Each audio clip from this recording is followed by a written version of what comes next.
guys, and welcome. Thanks for watching. I'm Sam, and I moderate these weekly webinars here at the Retirement Group.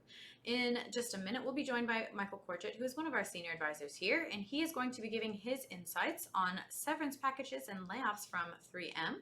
But before Michael comes on, I'd like to very quickly remind you that the Retirement Group is not affiliated nor endorsed by 3M. We are a completely independent group of financial advisors, so please keep that in mind as you're listening along today. After his presentation, I will rejoin him quickly to ask him some of the questions that came through the Q&A chat while he was speaking. Please feel free to stick around if you'd like to listen for those. And if you happen to see any YouTube cards popping up on your screen, they will guide you to several different resources that we have available, so please give those a quick click. One of those might just be a link to book an appointment with Michael or one of his colleagues once this video has ended, so take advantage of those. And without further ado, now let's bring on Michael Corgiat. Hi, Sam, and hi, everyone. Welcome to today's presentation.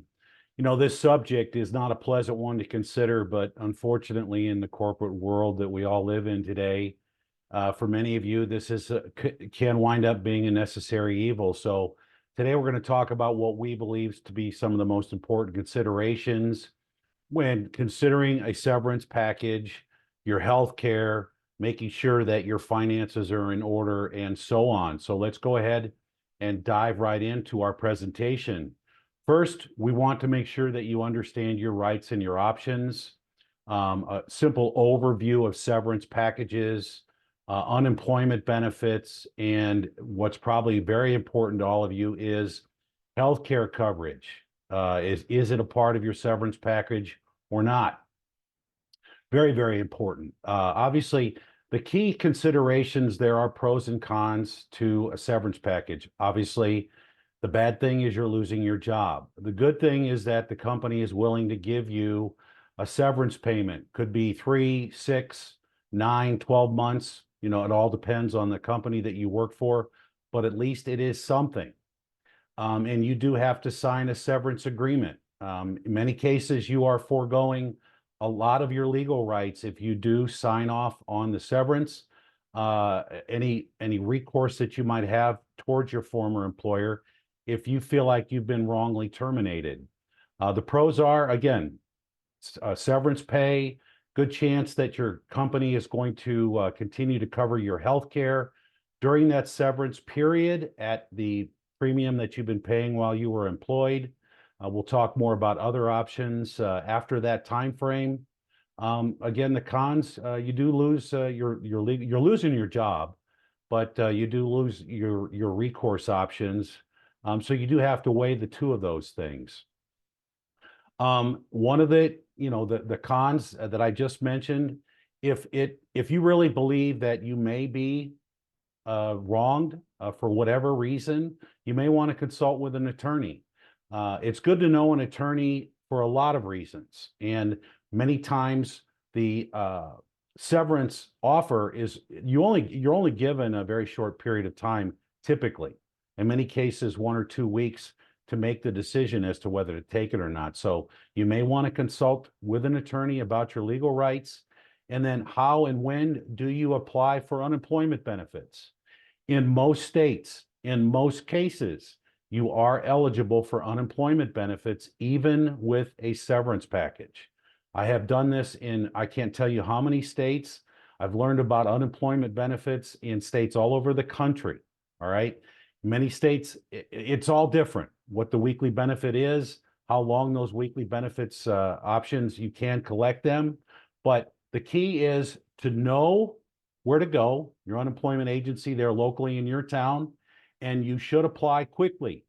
I would strongly suggest that you get that process started within a week of your actual severance from your company. Those benefits typically take upwards of a month to begin to start. So you're going to have a gap there. You know, it'll probably take a month for your severance payment to get paid out too. So again, there's a gap. Make sure you've got some liquidity, some emergency funds to get you by until those checks do start, until you do get that severance payment. Navigating your insurance options, okay, post-layoff. Well, as I mentioned, there's a good chance your employer will provide you with your health care at your employed rates for up to whatever period your severance is, let's say 6 months. If not, you do have COBRA options. And COBRA is definitely an option for up to 18 months.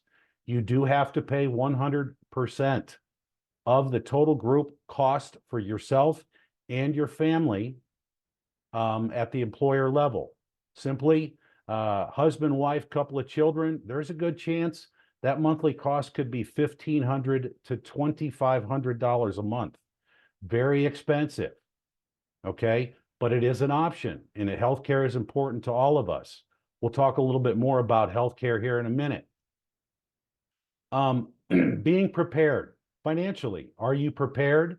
Preparing for a job search, securing all of your professional and financial assets. We'll talk about your pension and your 401k, retirement and equity considerations, and then financial planning and analysis. Preparing for the job search. LinkedIn is one of the best networking tools out there for people to find out what's going on and what opportunities are out there. If you're not on LinkedIn now, before you potentially lose your job, you should get out there. You should be on it, and you should begin to network.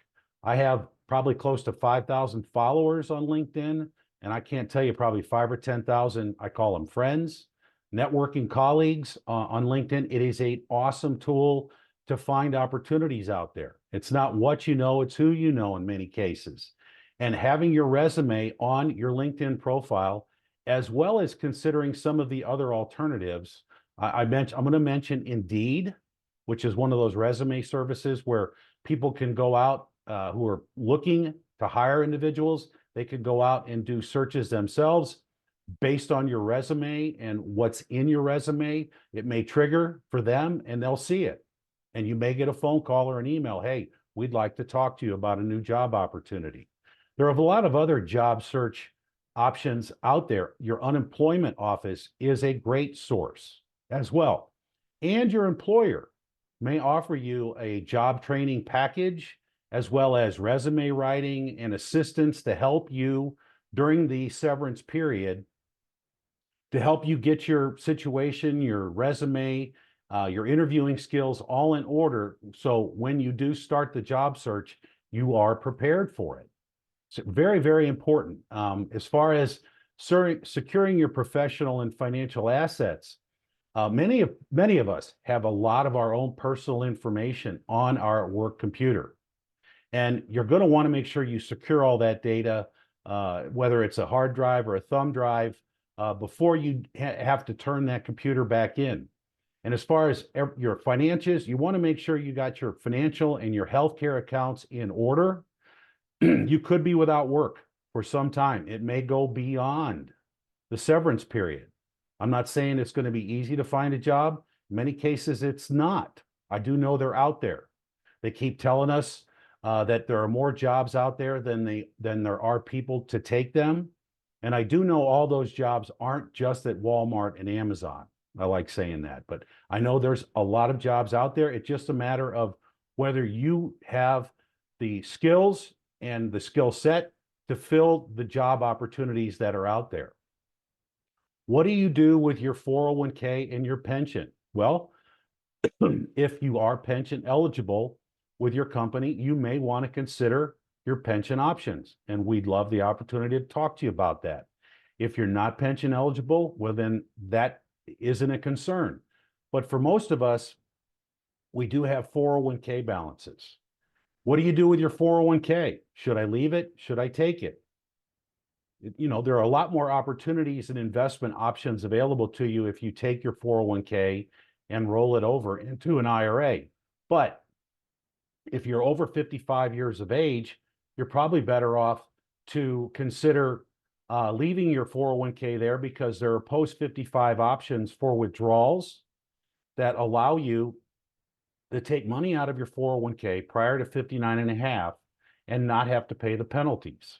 As far as stock options and equity options are concerned, excuse me, those are considerations. They're very different for each employer. We certainly could talk to you about what your options are if you do have some. Financial planning. I like to talk about planning. You know, obviously planning for your future is extremely important, and you shouldn't wait until you're potentially laid off. let us put together a cash flow analysis for you to let you know where you stand currently and where your plan is going towards retirement, understanding your financial runway, and then making sure you have a safety net, an emergency fund, access to funds to cover your monthly bills for at least 6 months. You don't want to have to liquidate investments in a down market. It's okay to do it in an up market, but not a down market. So make sure you've got liquidity in a high yield money market fund or savings account that you can access very easily. And then moving forward with your job search, I talked about healthcare options. We'll talk a little bit more about that, leveraging technology, and a recap. Again, understand your COBRA benefits and other health insurance options. One I want to mention that I haven't yet is healthcare.gov. The Affordable Care Act created the network, and this is an option for everyone. And in many cases, depending on what your income is, number one, you have had what's called a qualifying event. You've lost your job. So you can get healthcare on healthcare.gov. And in many cases, based on your finances, you might get a government subsidy. So it may wind up being a lot cheaper to go that route versus your COBRA benefits. Definitely sign up for it. You can log in and look at options based on your own situation. And I strongly recommend that for retirees as well. And then planning for those potential coverage gaps. Hopefully you won't have any of those. You know, you got continuation, you might have COBRA, you go to healthcare.gov, you won't lose that coverage, but you don't want to have gaps in coverage, especially if you've got health considerations and concerns, especially if you're taking prescription drugs. Finally, leveraging technology, utilizing job boards, alerts, and AI tools. There's tons of them out there on the internet. I talk about Facebook as well as being an option besides LinkedIn. And there's an awful lot of free resources, again, through the unemployment offices in your state, through whatever your employer may provide you as well, and keeping track of who's looking at you. Definitely look into these tools, and a great place to start is Google. So just to recap some of the key points from today's conversation, again, it's not a pleasant subject, but it is a reality. Make sure you understand your severance and your legal recourse options. Make sure you've got your health care in order. Make sure you've got yourself an emergency fund set up. Get your unemployment started as soon as possible, at least get it filed for. Again, make sure you've got some funds to take care of yourself for the first 30 days and, have a plan to move forward, because this could happen. And many of you work for companies where you have friends that are surplused or laid off on a regular basis, and God knows you might be next. So with all that said, make sure you have a plan. We've talked a lot about planning. The more important planning, is for retirement, your future. But, again, having a plan is extremely important, and we'd be happy to put one of these together. Why would you want to consider our firm here at the Retirement Group? Well, we're a team of advisors with an awful lot of experience. We've got offices nationwide. We have a keen knowledge of the benefit programs for a lot of the companies, the employees that work for those companies. We understand your pension, your 401k, and your healthcare programs, and we are more than happy to provide you with a complimentary financial analysis. All you have to do is ask. You can schedule a meeting by scanning this QR code here on the left, and definitely scan the one on the right. This will take you to our LinkedIn page. We have tons of resources there, as well as on our website, theretirementgroup.com. You can give us a call or send us an email. A lot of different options out there. I do really appreciate everyone's attention, and I'm going to go ahead and hand the meeting back off to Sam just to see what we've got as far as questions. Thank you, Michael. Yeah, we got a couple questions we want to make sure you have the opportunity to answer today. Sure. This first one, if I accept a severance package during a layoff, can I get unemployment benefits? The answer is more than likely, yes. I can't tell you. I live in Missouri, and I've seen this happen many times in Missouri, and yes, you can get unemployment benefits. I've worked with people all over the country, and in many of those states, yes, you can get unemployment benefits. I don't know specifically because there's 50 states in the nation, but I would definitely, even before this happens, reach out to your unemployment office just to find out what your options are to answer your question. Thank you. Okay, next one. What happens to my 401k after being laid off? Do I take it or roll it over? Great question. We talked a little bit about that. It depends. It can be a source of funds, especially without penalty, if you're over 55. If you're under 55, there's no reason to leave it there. Roll it over into an IRA. Let us help you invest it. We certainly have a lot more opportunities as far as investment choices are concerned, and it's out of the plan. You're no longer going to get a matching contribution. As far as the same goes with your pension. Hey, if you're pension eligible, you might as well consider starting your pension, even if you do want to go out and find another job.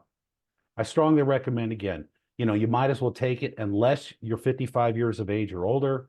Post 55 options for withdrawals are there, so you avoid the penalty, unlike an IRA, which is 59 and a half. All righty, thanks, Michael. And we're going to just do one more to keep this Okay. short. What are my healthcare options after being laid off? Is Medicare or Cobra better if I am 60 years old? Okay, another great question. Medicare eligibility is at age 65.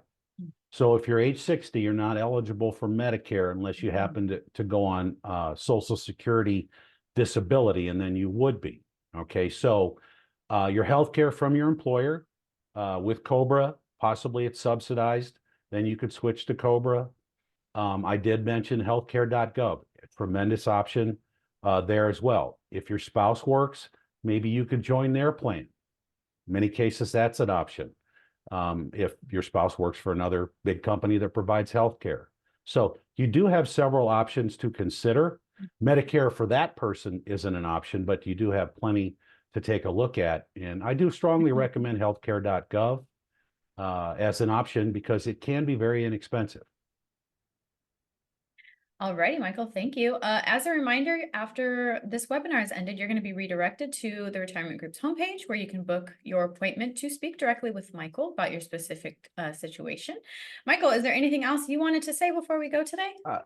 No, again, I thank everyone for joining Sam and I today. We hope you got some good information out of today's presentation. Give us a call, send us an email. We'd look forward to helping you out. Have a great day. Thank you so much, everybody. Have a good day.